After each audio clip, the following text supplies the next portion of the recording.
Bom dia a todos. Parabéns para as mulheres, né? Dia 8.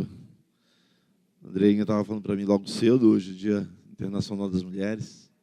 Parabéns para vocês, parabéns a todas as mulheres. Amém? Vamos fazer uma oração? Agradecer ao Senhor por nos reunir nessa manhã. Feche seus olhos, obrigado, Senhor. Mais uma vez te agradecemos por podermos, ó Deus, estarmos reunidos no Teu nome nessa manhã. Espírito Santo, ensina-nos a honrar o nome de Jesus. Ensina-nos, ó Deus, a viver uma vida digna de um filho de Deus. Ó Deus, nós estamos aqui nessa manhã e declaramos que nós somos totalmente dependentes de Ti. Totalmente dependente da Tua orientação. Tu venhas falar o nosso coração, expor o nosso coração e nos levar mais para pertinho de Ti, Senhor. Cura as nossas feridas nessa manhã, naturais, nossas feridas espirituais. Ó Deus, mostra-nos, ó Deus, os nossos erros e nos conduz para o Teu coração cada dia, Senhor. Amém e amém. Amém, mas vamos sentar? Eu gostaria de, nessa manhã, de pedir para você abrir sua Bíblia lá em Atos, capítulo 16. Semana passada, nós falamos sobre esse capítulo. A Andréia ministrou também sobre ele. Fala de Paulo e Silas. Eu gostaria de, nesses primeiros minutos, nos primeiros 30 minutos dessa manhã de domingo, meditar um pouquinho nessa passagem. Atos 16, a partir do verso 16. Atos 16, 16. Você achou? Diga amém. Diz assim o texto: aconteceu que, indo nós para o lugar de oração, nos saiu ao encontro uma jovem possessa de espírito de adivinhador, a qual, adivinhando, dava o grande lucro aos seus senhores.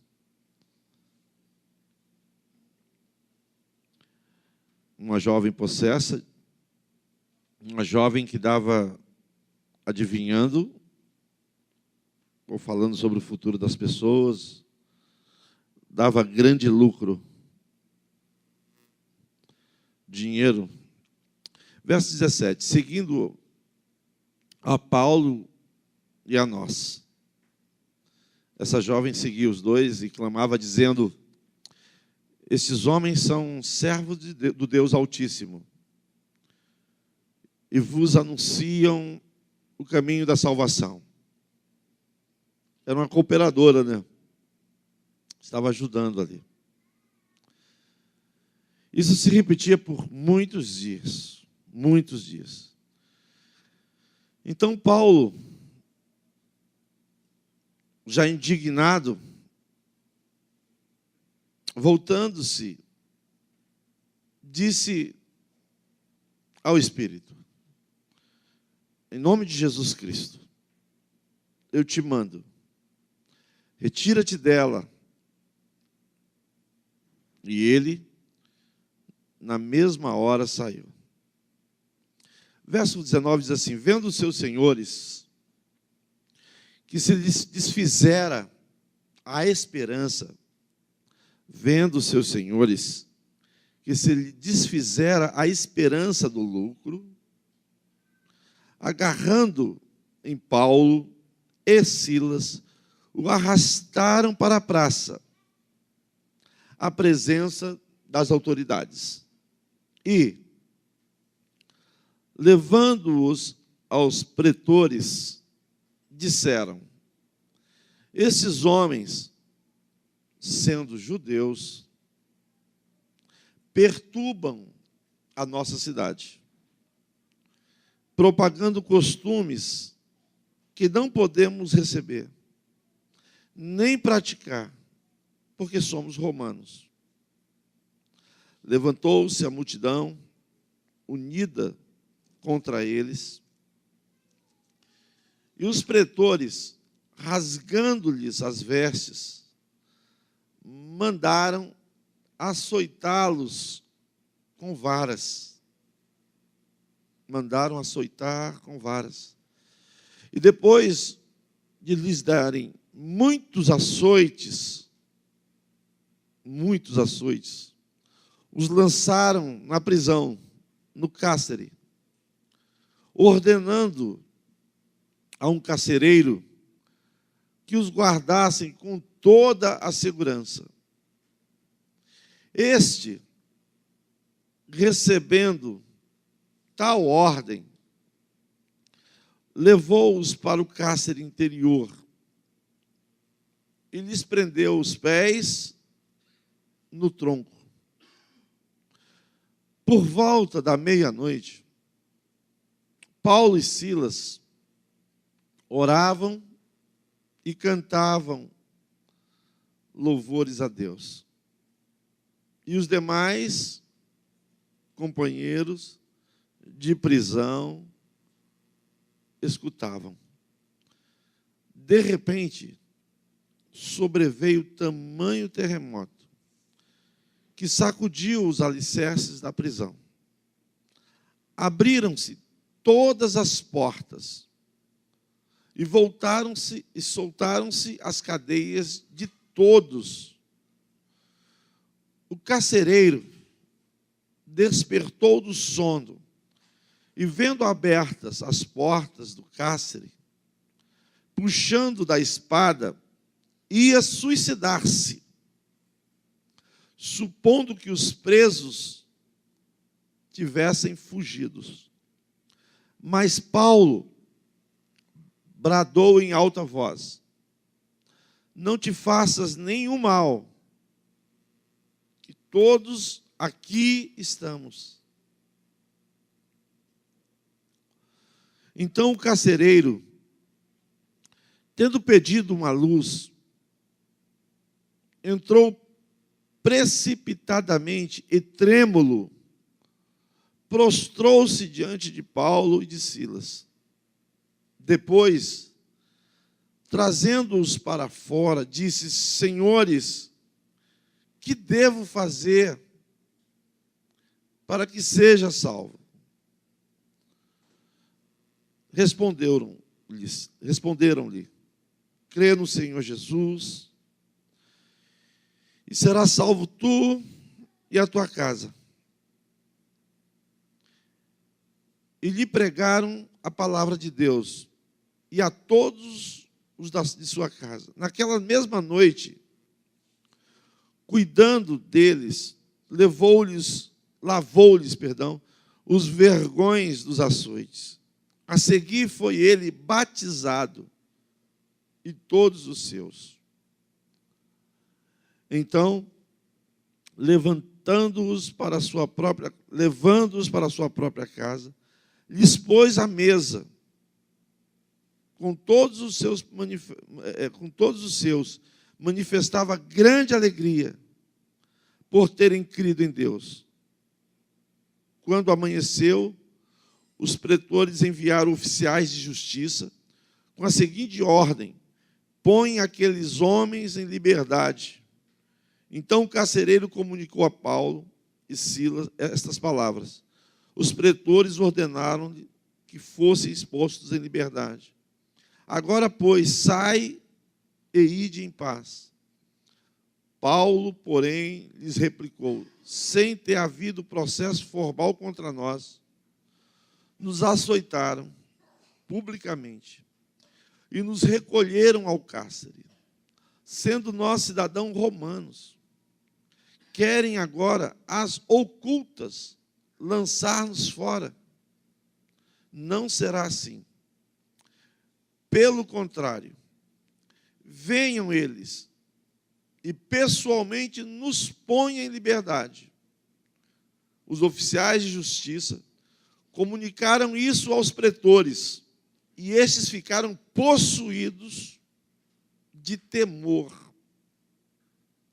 Quando souberam que se tratava de cidadãos romanos, então foram ter com eles e lhes pediram: desculpas e, relaxando-lhes a prisão, rogaram que se retirassem da cidade. Tendo se retirado do cárcere, dirigiram-se para a casa de Lídia e, vendo os irmãos, os confortaram, então partiram. Esse é o verso 40. Nós lemos só a partir do verso 16. Eu gostaria de ler todo o capítulo 16 com vocês.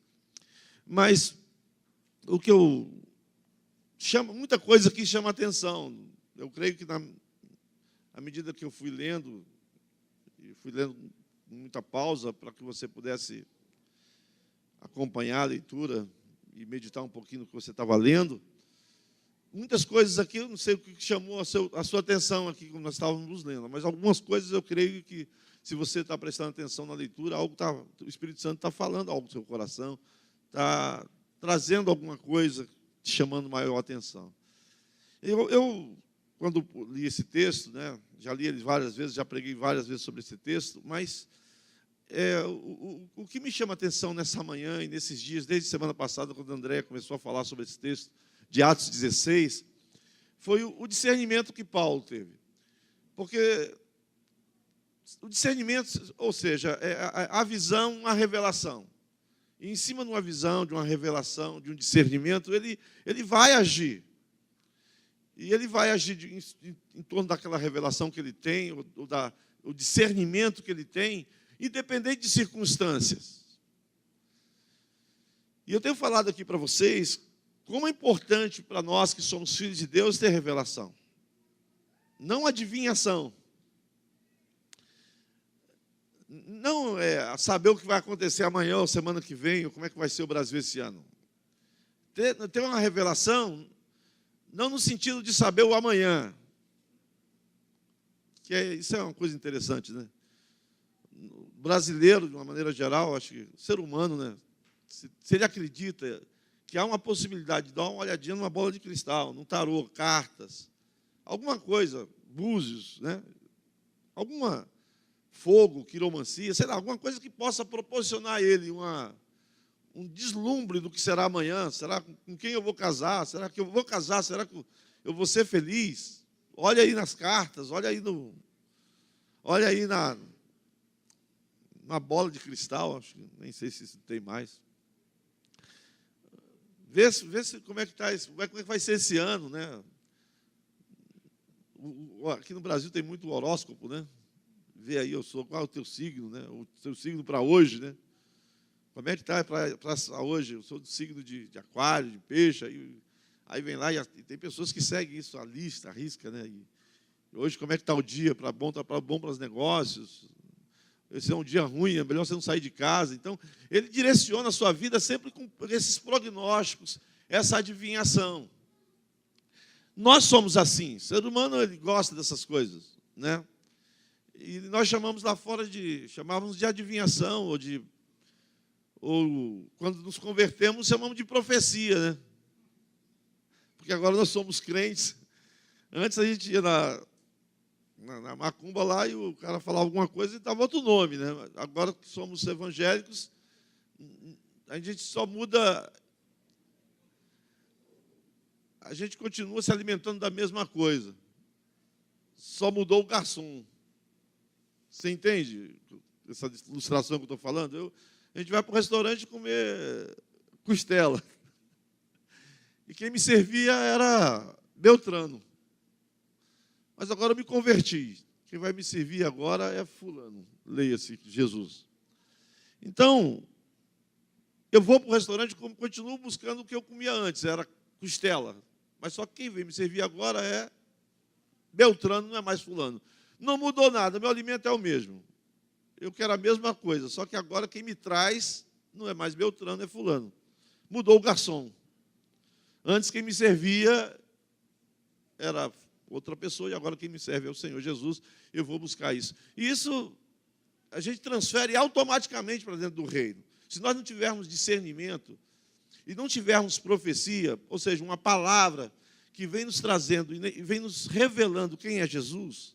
A profecia, ela vem falando alguém que esteve com Cristo, com Deus, ou através da palavra, ou através da revelação do Espírito Santo, que vem falar qual é a vontade de Deus para nós. E não dizer o que vai acontecer durante essa semana, no meu casamento, ou durante o ano de 2015 no Brasil. Entende? Sempre no início de ano tem isso, né? Que aí os pais de santo começam a dizer o que vai acontecer no Brasil, esse ano vai ser um ano assim, um ano assado. E isso não é profecia. A profecia bíblica, segundo o evangelho que nós acreditamos, esse evangelho que Paulo aqui, Paulo estava com Silas. Se Silas não tivesse o mesmo discernimento, você imagina como é que Silas fica, né? Estamos pregando o evangelho aqui. Aí chega alguém para nos ajudar. Aí essa pessoa que está nos ajudando, Silas, poxa, Paulo, você não sabe, chegou alguém aí que está nos ajudando muito, porque é uma pessoa que é influente. Ela dá lucro para muita gente, é uma pessoa influente, e ela está do nosso lado. Ela está dando testemunho nosso, que nós somos homens de Deus, que nós verdadeiramente anunciamos o Evangelho. Olha que legal. Então, é tudo de bom, porque a reputação de Paulo não estava sendo jogada no lixo. E não estava se falando uma mentira. Então, Silas fica feliz, vamos supor, né? Silas fica feliz com aquela notícia. Aí, de repente, Paulo pega e repreende aquela jovem, nega aquele testemunho e e gera uma situação na cidade que mexe no bolso das pessoas, no órgão mais sensível do corpo humano. Mexe no lucro, lembra? Mexe no dinheiro. Aí o que aconteceu? Aquelas pessoas que lucravam na cidade ficaram revoltadíssimos com aquela situação. Se levantam, pega Paulo, nós lemos o quê? Açoita, mas não fala com varas. Machuca, fere. E a Bíblia fala que foi muitas. E quando é muitas... Agora você imagina Silas, olhando para Paulo, levando aquelas pancadas. Que furado andar contigo, Paulo. Cara, por que tu foi fazer isso? A gente estava pregando o Evangelho, Lídia já tinha se convertido, um monte de gente ia se converter, a gente estava abrindo lá a família lá em Itaboraí, já estávamos abrindo outras igrejas. Você pega um negócio desse, como é que você faz isso? E nos coloca nessa boca quente aqui. E eles foram presos. Aí depois, quando eles foram soltos, avançando no texto que nós lemos, não sei se você nota aquele momento também que de repente o carcereiro recebe uma ordem e fala: solta eles, vão embora, estão livres. Aí Silas, depois todo machucado, todo ferido, todo lenhado, fala: graças a Deus, vamos embora, Paulo, vamos sair desse lugar aqui. Você sabe que o lugar era muito ruim. Além dos açoites, eles estavam sendo, naquela época, aquele tipo de prisão, era uma prisão no interior, ou seja, tipo subsolo. Então, tudo que ficava lá para cima, ou seja, as fezes, urina dos outros presos, vinham sobre eles. Se hoje nós não temos um saneamento básico, você imagina 2000 anos atrás dentro de uma cadeia. Né? Isso lá no subsolo. Então, uma situação insuportável. Insuportável. Com feridas, insuportável. De repente, chega o carcereiro e a situação ameniza e fala assim: olha, vocês... Não, primeiro aconteceu a situação, chega a liberdade, soltou tudo. Não vamos embora. Nós estamos aqui. Por que nós estamos aqui? Porque há um Filho de Deus aqui. Há um Filho de Deus aqui, que nós somos colocados nessa situação, que está algemado. Há um Filho de Deus aqui, que está debaixo de opressão. Aí Silas podia pensar: esse sou eu. Mas não era ele. Porque eram Silas e Paulo, eram os algemados mais livres que poderia acontecer. Por incrível que possa parecer, o prisioneiro e o algemado era o carcereiro. Mas se a gente não tem discernimento e não tem profecia da vontade de Deus, nós vamos achar que os coitadinhos são Silas e Paulo, e que Paulo é maluco, está colocando Silas sempre numa situação enrascada. Se nós formos pelo lado natural, olharmos pelo lado natural, a gente vai ver que a história tem alguma coisa muito errada com Paulo. Aí, de repente, o Silas, o carcereiro muda aquela situação, Deus provoca um terremoto, lembram? Nós lemos? E aí todas as cadeias caem, abrem-se as algemas de Paulo e de Silas e de todos os prisioneiros. O que vem na cabeça? Pô, isso é um terremoto, isso é um milagre. Deus fez um milagre para quê? Para que eu e Silas, eu e o Paulo, a gente saia daqui. Está escuro, ninguém vai ver. Está insuportável essa situação, o cheiro está ruim, está doendo as minhas costas, pancadaria. Quem me soltou, esse trovão, esse terremoto, não foi um homem que provocou, foi Deus. Aqui aconteceu um milagre. Deus quer que a gente saia. Naturalmente, eu e você ia pensar assim, nós iríamos sair. Chateados já com Paulo, mas Deus está nos dando uma liberdade que sairíamos correndo dali. E Paulo, nós não vamos sair daqui. Porque há um algemado nessa cidade. Há um algemado nesse cárcere. Há um algemado em Itaboraí. Há as pessoas que pensam que são livres, que não são aqui nessa cidade. E Deus provocou aquele terremoto, não foi para o meu bem-estar, e não foi para mim, foi para um filho que aparentemente é livre, mas que é escravo. E nós vamos ficar aqui. E por ele ficar, por Paulo ficar e ter discernimento, ter revelação, ter visão, aquele homem, aquele carcereiro, agora ele muda a postura dele. E agora, em vez de machucar, ele cura, ele sara.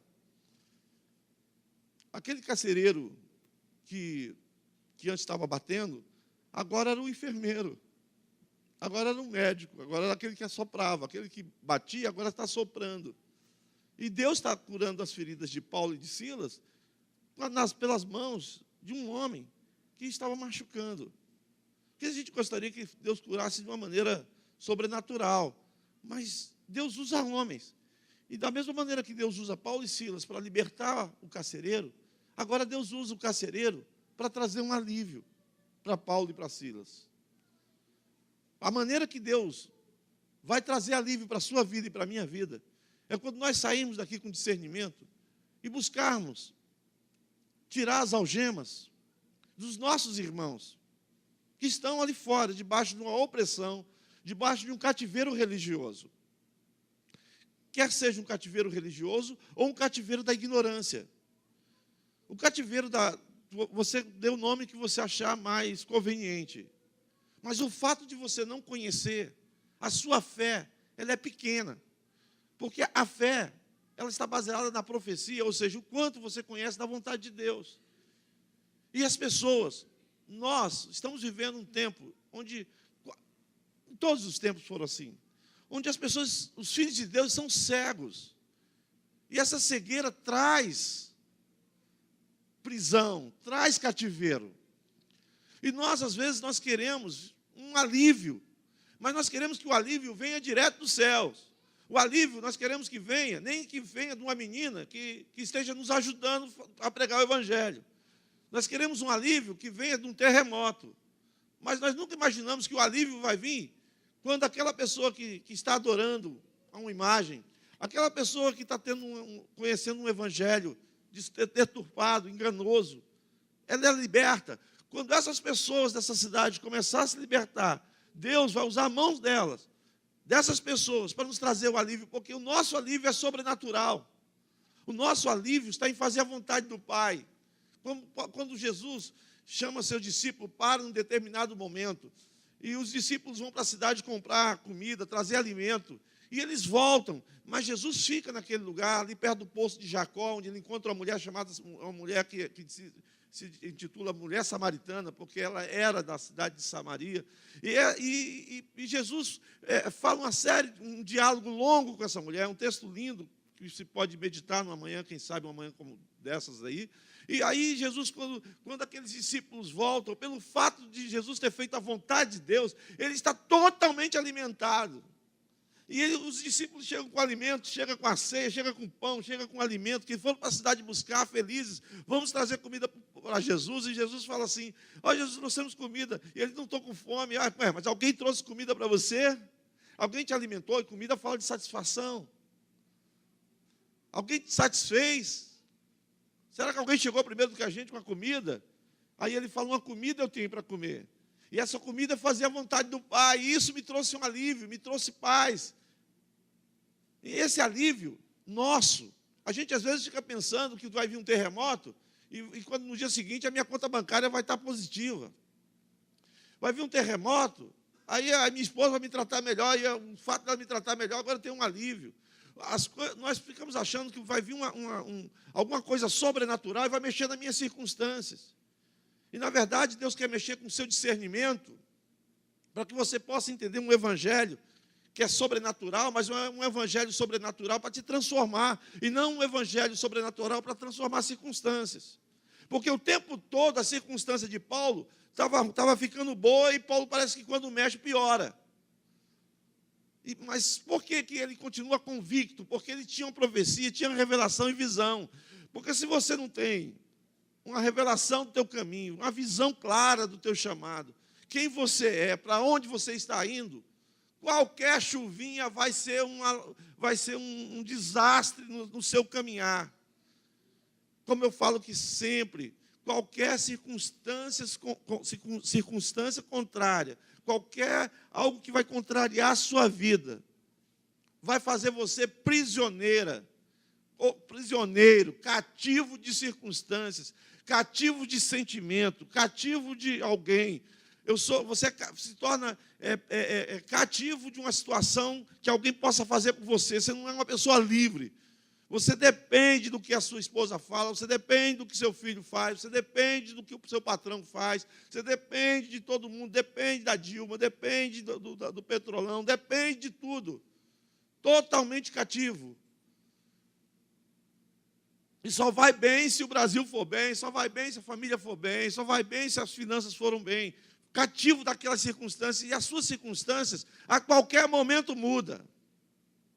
Mas Deus nos promete na sua palavra algo que excede tudo isso, para nós caminharmos de uma maneira altaneira, né, pastor Evandro? De uma maneira livre, lógico, em meio a esse deserto, caminhar de uma maneira com vestes perfumadas no meio desse deserto da vida, mas caminhar de cabeça erguida, nos dá uma paz que pode exceder todo esse entendimento humano e natural, em momentos de crise, viver com um sorriso nos lábios, viver uma paz que excede esse entendimento, mas temos que ter uma clareza do Evangelho e ter discernimento sobre o que está acontecendo ao nosso redor. Você vê agora, avança um pouquinho mais, chega lá em Silas, agora, primeiro, a situação da menina. Eles são presos porque a menina estava cooperando com eles, são açoitados. Depois, no momento de liberdade, podemos ir embora, ele não vai.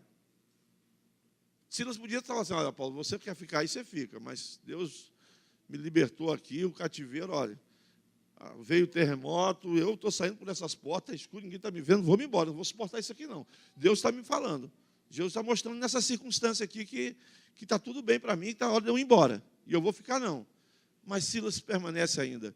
Silas fica com Paulo nos açoites, Silas fica com Paulo naquela situação lá do cárcere mesmo, aparentemente uma liberdade, aparentemente Deus agindo ao favor dele. E depois, quando vêm os próprios pretores, ou seja, os próprios juízes da cidade, agora mandam uma ordem oficial: pode soltar. Já que Deus já libertou com a cadeia e você não quis, agora eu estou dando uma ordem. Homens está fazendo. Deus está usando um juiz para falar assim: pode ir embora. Imagina você, baixa na cabeça de Silas. Cara, Paulo, olha só, Deus nos libertou ontem para a gente ir embora, a gente não quis. Aí Deus agora está usando o homem, está falando para que a gente ir embora. Aí Silas fala assim: não, a gente não vai embora não. O cara é nosso amigo, o carcereiro se tornou nosso amigo, é nosso parceiro, não está enganando não. Ele não vai sair por ali, ele vai tacar uma flecha nas nossas costas, não. Ontem nos tratou, levou para a casa dele, a gente almoçou, fez um churrascão lá à noite. Voltamos para aí, depois, agora já é tarde, 11 horas, vamos dormir. Dorme aqui. Não, vou lá para a cadeia. Não, mas lá tem aquela fossa, aquele cheiro. Não, é lá que a gente vai. Então vou levar vocês de volta para casa. Levou de volta para a cadeia. Foi para a casa do carcereiro, comeu, jantou, agora voltou para a cadeia. Fica de manhã, o carcereiro chegou: tem uma notícia boa. O que é? O juiz já mandou soltar vocês. Podem ir embora. Aí Silas já faz a malinha dele, né? Oh, meu Deus. 3 situações de Silas, amado. Mas Silas não fez nada disso. Mas eu estou falando o contrário. O que nós faríamos, amado? Fazia a malinha dele, depois que Silas está com a mala pronta, tudo direitinho, né? Aí, Paulo olha para Paulo, vamos, Paulo, o que está acontecendo? Não, a gente vai não. Por quê? Porque os juízes vão ter que vir aqui. Depois o juiz vem, a gente leu a história, o juiz vem. Mas não é uma loucura, o juiz não vai vir, cara. Paulo, você está louco, Paulo. Paulo, Deus já libertou, olha, Deus está usando, olha o seu discernimento, Paulo. Nós estávamos pregando o evangelho, Deus manda uma menina que tinha uma maior influência na cidade. A menina era tratada como, era a galinha do ovo de ouro. A galinha do ovos de ouro está nos ajudando a pregar o evangelho. Todo mundo confia nessa garota. O que essa garota fala, ela faz uma propaganda, todo mundo acredita. Deus enviou ela para fazer propaganda da gente, para as pessoas acreditarem na gente. Mas você arrebenta, joga, repreende, sei lá o que você fez aí, que deu um prejuízo tremendo, a menina não consegue falar mais nada, não adivinha mais nada, não sabe mais de nada, deu um espírito de burrice, nos colocou na cadeia, de repente Deus agora nos liberta, manda um terremoto, e a gente continua aqui, Deus faz mais um milagre, pega um carcereiro que queria nos matar, estava cuspindo fogo, né, cuspindo marimbondo, né? Cara brabo pra caramba, 2000 anos atrás, imagina, aquele cara brabo lá de Israel, o cara que estava com aquela faca lá do Estado de Israel para arrancar nosso pescoço, de repente joga a faca fora, o que eu vou fazer com você não? É Estado de Israel, mano, 2000 anos atrás, um carcereiro. O negócio era tão sério que quando ele descobriu a possibilidade daqueles dois fugirem, o que os juízes vão fazer comigo? Eu vou me suicidar, é melhor morrer. Eu prefiro me matar do que sofrer nas mãos dos juízes quando souber que esses caras foram embora. Mas aí Deus, de uma maneira natural, Silas fala assim, olha só, Deus converteu os carcereiros, o carcereiro não leva para a casa dele, e era para a gente ficar na casa dele na boa, e de lá ir embora. Mas aí Silas resolve voltar para a cadeia, quer dizer, Paulo resolve voltar para a cadeia. Não, Paulo, vamos para a cadeia não, vamos dormir aqui, fazer uma caminha aqui no chão, na casa do carcereiro, a gente bota uma caminha aqui, de manhã a gente volta lá pelo menos, mas agora à noite, vamos voltar para lá. Aí volta para lá. No dia seguinte, o carcereiro chega com aquela boa notícia, Silas fazendo todo feliz, aí Paulão, não vamos não, que o juiz tem que vir aqui, porque ele nos prendeu e nos bateu publicamente. Todo mundo viu que nós passamos nessa cidade de sofrimento, aí é humilhação. E agora quer mudar a gente assim, sem falar nada, ele tem que nos retratar. Ele vai ter que vir aqui. Silas podia ser, poxa, isso é louco, não vai acontecer nada. E os pretores, como nós lemos, eles foram, amado. 4 coisas acontecendo loucas assim. Você acha que o evangelho é não natural, amado? Sabe quando o pastor prega sobre essa loucura do evangelho aqui, você sai daqui, pastor, sabe que você fica pensando como esse Silas que eu criei aqui? Porque esse Silas não é assim. O Silas que nós estamos falando na Bíblia estava o tempo todo com Paulo, cara. Homem de Deus. Mas será que nós somos como esse Silas que foi criado aqui? Tudo que nós pregamos aqui, sobre honra e dignidade, sobre uma paz que excede entendimento, você sai daqui como? Paz que excede entendimento. Eu acho que o pastor vive em Marte celestial. Mas a gente vai para lá domingo, escuta aquilo lá, mas na segunda-feira a gente vai voltar para a realidade e vamos ver nossa vida. E domingo a gente vai lá, tá, mas não dá muita crédito do que o pastor fala, não. A gente escuta, mas talvez você não tenha coragem de falar isso. Mas quando você escuta o que você escuta nesse lugar e sai por essas portas, e isso não muda em nada a sua vida, você não está falando. Mas é exatamente isso que você está gritando para o mundo natural e o mundo espiritual. Quando tudo que é falado aqui, você simplesmente continua vivendo da mesma maneira, fazendo as mesmas coisas, sem os mesmos compromissos que deveria ter. Uns entregando crachás, outros não querem liderar, outros, não vou mais lá, só vou domingo à noite, outros nem querem ir mais domingo à noite. Estão dizendo assim, minha vida está assim, eu tenho que cuidar da minha vida. Eu tenho que cuidar da minha vida porque Deus não está cuidando mais da gente. Deus, segundo o pastor Rogério, resolveu cuidar da vida dele e dos interesses dele. E se eu não cuidar dos meus, quem é que vai cuidar? A mensagem que é ministrada aqui, que é poderosa, que é uma palavra tremenda, se resume. É tempo de murici, cada um cuida de si. Deus cuida dele, das coisas dele, do propósito dele, e eu cuido dos meus interesses, dos meus propósitos. E eu não vou ajudar Deus, porque Deus também não me ajuda nas minhas coisas. Aí ele resume o evangelho maravilhoso, que Deus estabeleceu na eternidade, assim, da maneira simples assim. E sai por essas portas para viver a vida dele, e de vez em quando passa aqui, quando dá tempo. Nós estamos agindo como esses Silas que nós criamos aqui. Aliás, nós não chegaríamos nessa quarta etapa, né? Quando a gente visse que Paulo ia fazer aquela furada, ia colocar eles naquela encrenca, a gente já tinha deixado Paulo há muito tempo. Ia ficar do lado do lucro. Mas estamos terminando já esse momento, refletimos nesse texto pela manhã, estamos parados um momentinho para nós tomarmos um café da manhã, mas pense você, amados. Deus está nos chamando para uma guerra. Eu quero parabenizar, inclusive, a reunião de quinta-feira, que eu fiquei sabendo, foi tremenda. O pastor André trouxe uma palavra, foi edificante demais. Eu quero agradecer a todos que compareceram. A reunião veio muitas pessoas, mas tem pessoas que poderiam estar aqui que não estão ainda.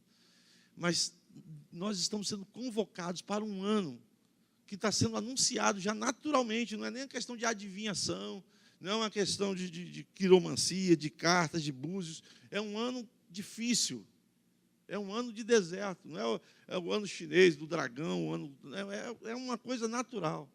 Não está fácil, não vai ser fácil para ninguém. Muitas pessoas sendo dispensadas do seu emprego. A cidade está passando um momento difícil. A cidade, há alguns anos atrás, quando nós viemos para cá, era uma cidade considerada miserável, uma cidade mais miserável do estado do Rio de Janeiro. Era uma cidade dormitório. Hoje as autoridades já falam que a cidade está retornando e vai ficar numa situação pior, porque hoje vai ficar com um monte de moradores de rua, porque os trabalhadores não têm condições nem de voltarem para suas casas, para os seus estados de origem, porque não tem como pagar suas passagens. Há um estado de se tornar até uma favela a própria cidade, com moradores de ruas, a criminalidade aumentar. Vivemos um ano muito difícil no Brasil e o Itaboraí também é um ano difícil. Ou seja, nós estamos passando um deserto. Nós temos que acreditar que nesse ano, segundo a palavra de Deus, como Deus tem feito, Ele cuida de nós. Que Ele manda o maná e manda codornizes todos os dias de deserto para nós. Mas nós não podemos negligenciar o cuidado de Deus e saber que, como nós pregamos domingo passado, que há um lugar de descanso para nós, há uma terra de gozem, uma terra de paz. Quando eu estabeleço, eu ando debaixo dos princípios do Senhor. Eu estou convocando a igreja a fechar todas as brechas. Eu estou convocando a igreja, a você pai, a você marido, a você esposa, a você filho, a tampar todas as brechas, a possibilidade das trevas entrarem. Eu quero convocar vocês para esse ano de 2015. Estou usando o ano de 2015, que é o ano que nós estamos vivendo. Deveria ser todos os anos assim. Mas como um alerta para nós. Que esse ano de 2015 seja um ano onde você feche as portas para o pecado, feche as portas para o inimigo, feche as portas para tudo. Estabeleça os princípios de Deus. Deixe o pecado do lado de fora. Chame o compromisso, independente das circunstâncias, para junto de você. Compromisso, fidelidade. O que nós estamos falando no nosso presbitério, honra e dignidade, seja as suas vestes. Pastor, só o ano de 2015, bota essas vestes de honra e dignidade em você no ano de 2015. Quem sabe você vai acostumar tanto com ela, nunca mais você vai querer tirar. Mas, amados, tem épocas de muita fartura, tem época de 7 anos de muita bênção, de muita coisa acontecendo, mas tem épocas de vacas muito magras. Esse ano já foi anunciado que vai ser um ano disso assim, um ano de dificuldade. Nós temos que fazer várias coisas, mas nessa manhã eu só chamo você nesse momento para não quebre os princípios de Deus. Não quebre os princípios de Deus. Organiza a tua casa. Haja luz em tudo que você está fazendo. Coloque o diabo fora das suas relações. Mesmo que aquilo pareça que está dando algum lucro. Mesmo que pareça, humanamente falando, seria um absurdo mandar aquela garota embora. Seria um absurdo não aceitar esse terremoto como liberdade. Seria um absurdo não aceitar o carcereiro falar para mim ir embora e eu mandar o juiz me soltar. Mesmo que pareça um absurdo, um prejuízo. Mandar um amante embora, meu Deus, como é que eu vou mandar meu amante? Manda embora. O meu namorado tem relação sexual com ele, ou ele me ama, eu o amo também. Ou paramos com isso, ou ele vai embora. Isso é um absurdo, de repente, para namorado ou para o namorado, ou noivo. Parece um absurdo, mas manda embora. Porque quando a gente está pregando aqui, nós falamos, Silas e Paulo, beleza. Mas quando parte para a prática, para o vulco-vulco, para o dia a dia, parece que não serve para nada. Mas Deus está falando para a gente, existe uma terra de gozem para o povo de Deus, que anda debaixo dos princípios de Deus. As pessoas que não ferem o princípio de Deus não serão tocadas pelo maligno, não serão tocadas pela crise humana, não serão tocadas porque Deus vai guardar do teu levantar ao seu deitar, Deus vai te proteger. Pastor, isso é evangelho de prosperidade? Não. Lembra que eu falei semana passada? Isso é princípio de Deus que Deus estabelece para as pessoas terem paz. É filho de Deus, não é filho de Deus. Deus estabelece, se plantar, colhe. Você vai ficar guardado. E por que Deus fez isso? Por causa de você. E o ímpio, presta atenção, e o ímpio que a gente fala aqui, nós entendemos, aqueles que não são filhos de Deus, eles são beneficiados por uma terra que Deus deu para você. Então, se andar na luz, se andar com ordem, se jogar toda a desorganização, todas as trevas fora da tua relação, fora da tua casa, tudo que você sabe que é pecado, lançar fora, você está debaixo de uma cobertura de proteção. E o ímpio, se fizer isso, ele também vai estar. Ele também vai ser beneficiado. Então, já basta a confusão que o Brasil está passando. Eu não vou provocar tempestade na minha vida. Eu estou trazendo temor para crianças mesmo. É tipo o bicho-papão. Esse ano é um ano de ataque mesmo de bicho-papão. E pelo menos, se eu não tenho idade espiritual para compreender o que Paulo está fazendo, se eu sou um Silas que estou do lado de Paulo, não consigo compreender essas ações de Paulo, mas pelo menos ande debaixo da direção de Paulo. Mesmo que eu não compreenda, se eu sou um Silas que não estou compreendendo nada que está acontecendo, mas eu sou um Silas que eu sei o que é pecado, eu sei o que é errado. Eu sei o que é pecado. Todo homem sabe. Então, se você sabe o que é pecado, não está compreendendo o evangelho que está pregado, não está compreendendo o discernimento de Paulo, não está compreendendo o discernimento do evangelho da graça, o evangelho da soberania de Deus. Não consigo compreender isso tudo ainda, pastor. Isso foge um pouquinho da minha área de compreensão, ou eu não tenho muito interesse em compreender isso, mas nós sabemos o que é pecado, amados. E pecado coloca você numa situação de vulnerabilidade. Você chama o diabo para ser teu sócio, para sentar na sua mesa, e ele vai bagunçar. Haja luz, amém, amados? Haja luz. Estou falando isso para as nossas ovelhas. Haja luz na sua casa. Coloca em ordem todas as áreas da sua vida, amado. Coloque em ordem os seus dízimos, coloque em ordem os seus sacrifícios, as suas ofertas, coloque em ordem as suas relações, coloque em ordem. Coloque em ordem.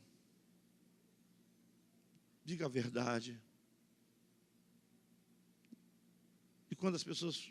Por que você faz isso? Você é honesto? É porque eu sou crente? Não. Porque eu sou honesto. Seja honesto. Seja verdadeiro.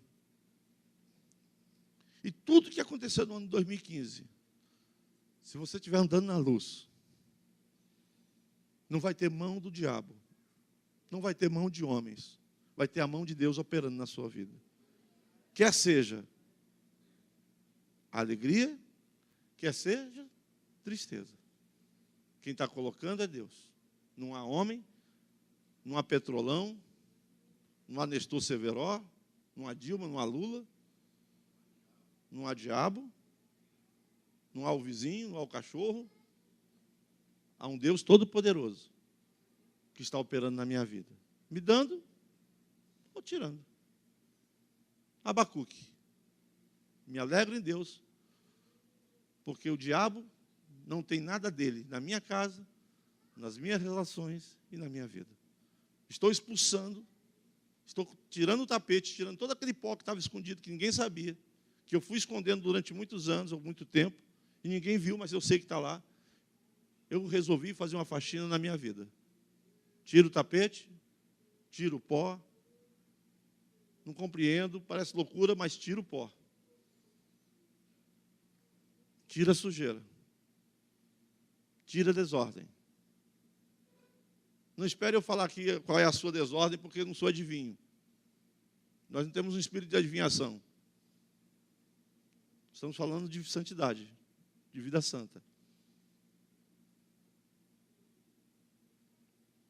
Coloca em ordem a tua casa, porque o inimigo se levantou. Está marchando contra a cidade de Itaboraí. E vão vir como gafanhotos. E Deus está falando para você: eu tenho um lugar de proteção para você. Mas não sou eu que vou entrar entre você e seus inimigos. É você que vai colocar em ordem a sua casa. E a luz que você colocou na sua casa vai impedir que as trevas entrem. Amém, amados? Você que é obreiro, você que é líder, pastor, eu sou obreiro da casa do Senhor, estou fazendo isso aqui de uma maneira totalmente relaxada. Relaxada. Eu comecei bem uns 5 anos atrás, 10 anos atrás, eu estou relaxado. Não quero, já até falei, não conta comigo. É isso? É isso que você vai se manter falando? A tua palavra é essa? Você acha que a tua palavra para mim no meio do corredor vai resolver tudo? Eu tenho o poder de chegar, não, pode deixar, está tranquilo. Você pode fazer relaxadamente, porque eu vou falar com Deus, e Deus sou assim com Deus. Ó, Deus, ele já falou comigo, tá?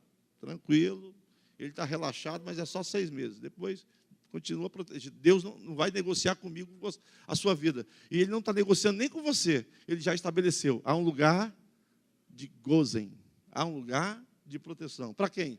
Para todos que andarem na luz. Quer seja crente, quer não seja crente. E ele fez isso por causa do ímpio? Não, fez por causa de você. Ele já estabeleceu. Obreiros, líderes, músicos da casa do Senhor, pastores, todas as funções. Marido é uma função, maridos. Não faça isso de uma maneira relaxada. Esposas é uma função. Ser filho é uma função. Porque tem atividade de filho. Não é só usufruir. Tem responsabilidade. Eu não tenho responsabilidade como obreiro, também não vou. É um câncer que vai tomando conta da minha vida. Daqui a pouco eu não tenho responsabilidade como marido, não tenho responsabilidade como filho, não tenho responsabilidade. Eu vou tirando as responsabilidades, porque vai me libertando humanamente falando. De eu ser livre e não fazer nada para ninguém. Tudo que o homem quer. Vamos dar um tempinho? Vamos voltar daqui a pouquinho. Vamos orar. Fique de pé. São 10h15. Nós vamos retornar 10h30. Amém? Obrigado, Senhor. Te agradeço a Deus. Nós meditamos um texto. Ah, pastor, não lembro nada do texto. Talvez você não lembre, mas você sabe o que é pecado. Fica com isso. Lança fora o pecado. Lança fora o engano. Ah, pastor, como é difícil. Não é fácil fazer uma faxina, né? Não é fácil tirar as coisas velhas e jogar fora. É melhor deixar num canto lá, mas não está falando que é fácil, mas é possível, amém? É possível. Nós estamos movendo nossa motivação, mas não podemos ser ignorantes. Nós temos que entender que existe um maligno. Nosso coração tem que estar motivado perfeitamente em Deus, mas nós temos que saber que há um faraó nos perseguindo. Que há montanhas que nos impedem de fazer determinadas coisas, que nós temos que removê-las. À medida que a nossa motivação vai sendo corrigida. Porque se corrigir a motivação imediatamente, seria ótimo, mas não é assim.